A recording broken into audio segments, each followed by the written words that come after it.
Sumainyo ang Panginoon, at sumayo rin. ang mabuting balita ng Panginoon ayon kay San Mateo. Papuri sa iyo, Panginoon.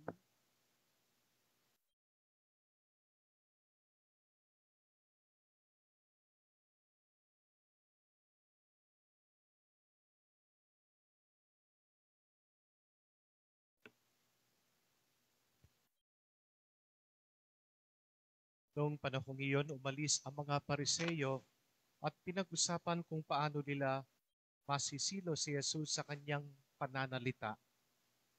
Kaya pinapunta nila sa kanya ang ilan sa kanilang mga alagad, kasama ang ilang tauhan ni Herodes.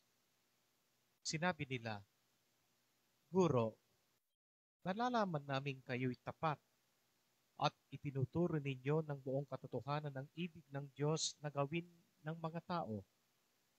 Wala kayong pinangingimian sapagkat pareho ang pagtingin ninyo sa tao. Ano po ang palagay ninyo? Naayon ba sa kautusan na bumuwis sa Cesar o hindi? Ngunit batid ni Jesus ang kanilang masamang layon, kaya't sinabi niya, kayong mapagpaimbabaw. Bakit ibig ninyo kong siluin? Akin ang salaping pambuwis. At siya'y binigyan nila ng isang denaryo. Kaninong larawan at pangalan ang nakaukit dito? Tanong ni Jesus. Sa Cesar po, tugon nila. At sinabi niya sa kanila, gayon, ibigay ninyo sa Cesar ang sa Cesar at sa Diyos ang sa Diyos. Mga kapatid, ang mabuting balita ng ating kaligtasan. Pinupuri ka namin, Panginoong Kristo. Muli magandang umaga po sa inyong lahat. Good morning. Palakpan po natin ng malakas ang Panginoon. Ang buwan ng Oktubre ay talagang araw ng mga santo. Ang unang binigyan nating parangal ay si Mama Mary kasi Rosary Month. At ngayon naman po, lahat naman ng mga santo, naghahanda na po tayo para sa All Saints Day. Lagi ko pong pinapaalala na ang November 1 ay All Saints Day.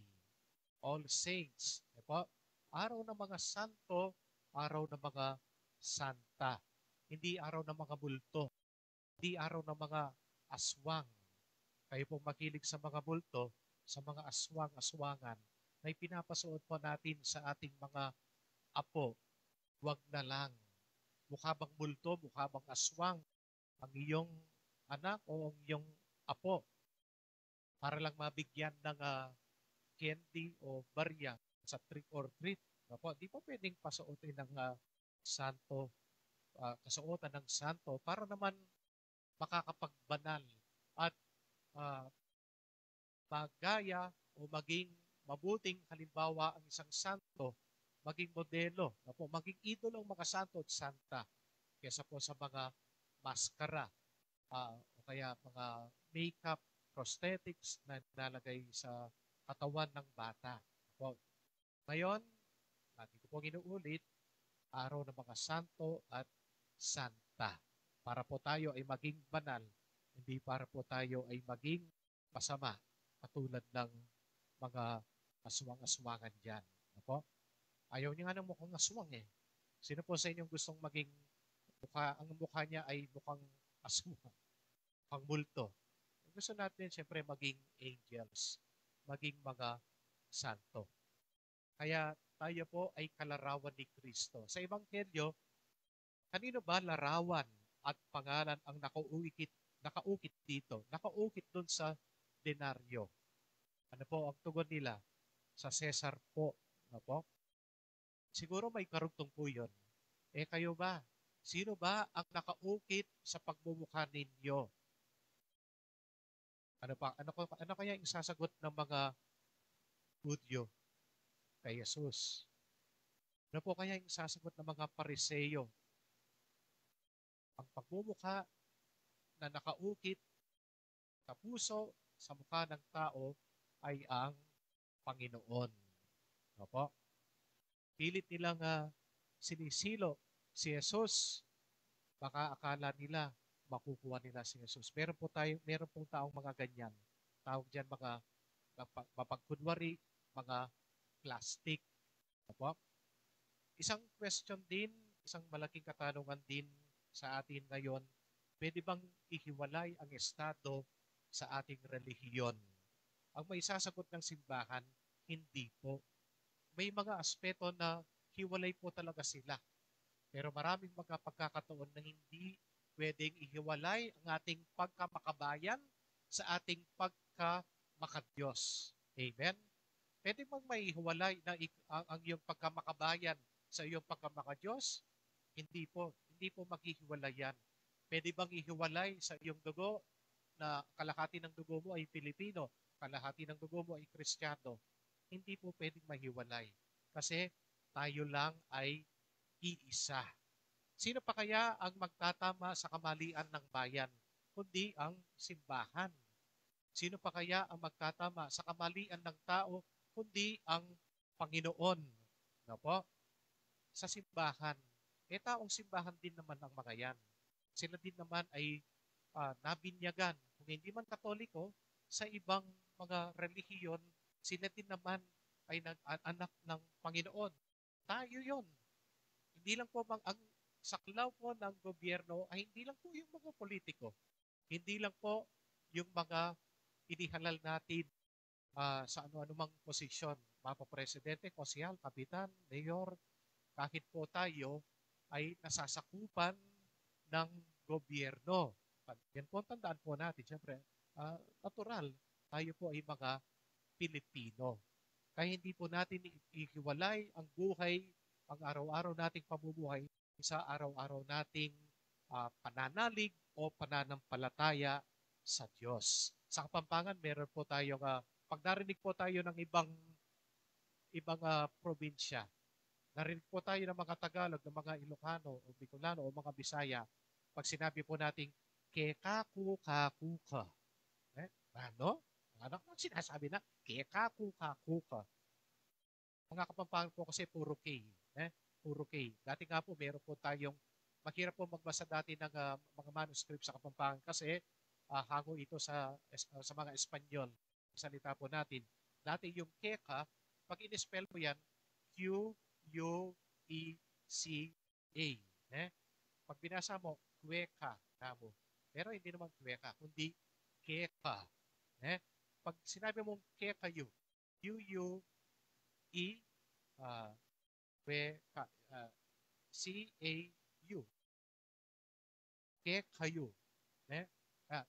Kekaku-kakuka. Ulitan niya mo po ita.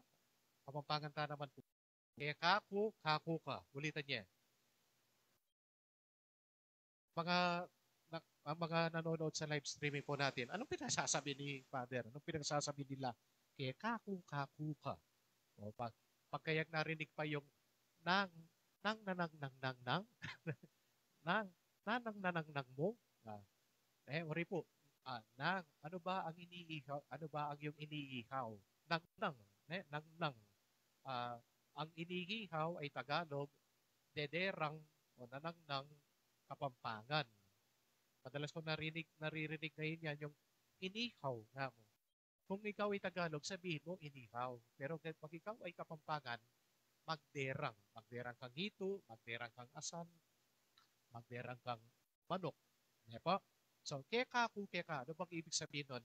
Ako ay sayo at ikaw ay akin. Yan ang pinapahayag ng Diyos sa atin sa Ebanghelyo na ang lahat ng ating nakikita, ang lahat ng ating nararamdaman, ang lahat ng kung anong meron ka, ang lahat ng sa atin ngayon ay galing naman talaga sa Diyos.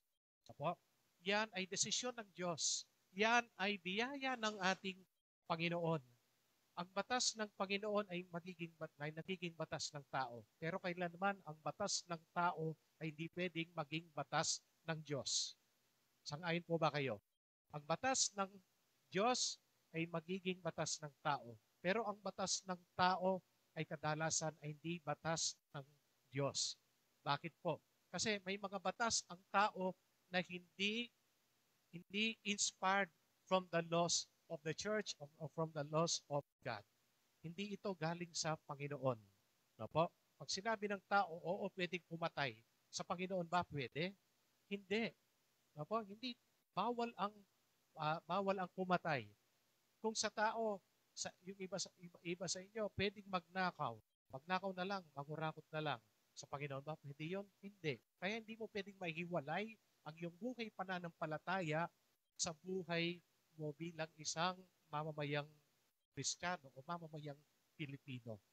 Gusto ng Panginoon, kung ikaw ay Pilipino, ikaw din naman ay Kristiyano. Apo? Ikaw ay makabayan, ikaw din sana ay makadiyos. Makatao, makabayan, makadiyos. Kaya sinasabi sa Ebanghelyo po ngayon yan, na hindi dapat naman talagang magbayad ka ng buwis sa Cesar, sabi niya. Ibig sabihin, dapat ka magbayad ng buwis sa iyong bayan dahil yan ay iyong responsibilidad. At siyempre, ibigay mo din yung para sa Diyos. Sapagkat yan ay magkatugma. Yan ay magkaugnay. Hindi kailanman po natin mahiwalay ang ating pagkapakabayan sa pagkamakadiyos. Maganda nga pong tignan kung nagkakaisa ang simbahan at ang ating bayan. Di po ba? Apo? Kung ang bawat pinuno ng gobyerno ay makadiyos, wala po tayong problema. Wala po sanang korupsyon. Wala po sanang nagnanakaw. Apo? Pero yung iba po, dahil sila ay makadiyos, mas nauna nilang tinitingnan muna kung yung bang batas na galing sa tao ay naayon ba sa batas ng Diyos. Kaya ipagdasal po natin ang ating bayan na sana matularan din ng ibang mga nanunungkulan sa pamahalaan yung mga makadiyos. Makadiyos, makatao at makabayan. Hindi puro makabayan lang. Kaya kumusta naman ang iyong kaluluwa kung wala kang Diyos? Kaya yung iba napapabayaan talaga ang kanilang pamamahala sa bayan, sa kanilang nasasakupan dahil wala na silang Diyos. Hindi mo nga nakikitang nagsisimba. Opo? Hindi mo makikitang magsisimba. Yung iba, nagsisimba dahil umakabol ng posisyon. Pero pagkatapos ng eleksyon, wala na. Wala na sila. Hindi na muling magsisimba. Kahit hindi ka umakabol, kahit hindi ka kandidato o kandidata, sana yung buhay pananampalataya ay sana alagaan pa din. Po, malapit na po yung eleksyon sa darating na 30 ng Oktubre. Unang-una, ipagdasal po natin sila. Pagdasal po ang kaligtasan ng bawat kandidato na gustong maupo sa pagka-SK, konsehan, pagka-kapitan. Ang kaligtasan nila sa kanilang pangangampanya. Marami na po tayo nababalitaan. Yung iba may pinatay ang kanyang asawa, pinatay ang asawa ng isang kapitan, o pinatay mismo ang mahabol ng konsehal o kapitan.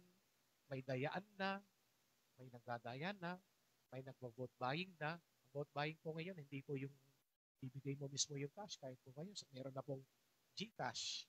Opo? Pagdasal po natin, ikalawa ang ating bayan para sa mapayapang eleksyon.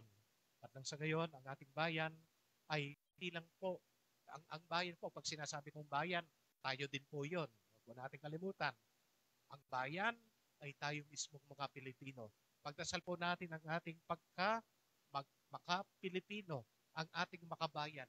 Ang ating pagka-makabayan ay pagka-makadiyos. Opo? Sapagkat yan ay magkaugnay. Palaging may kaugnay ang buhay nating pananampalataya. Ang dasal ay kaugnay ng ating pag-aasal. Amen.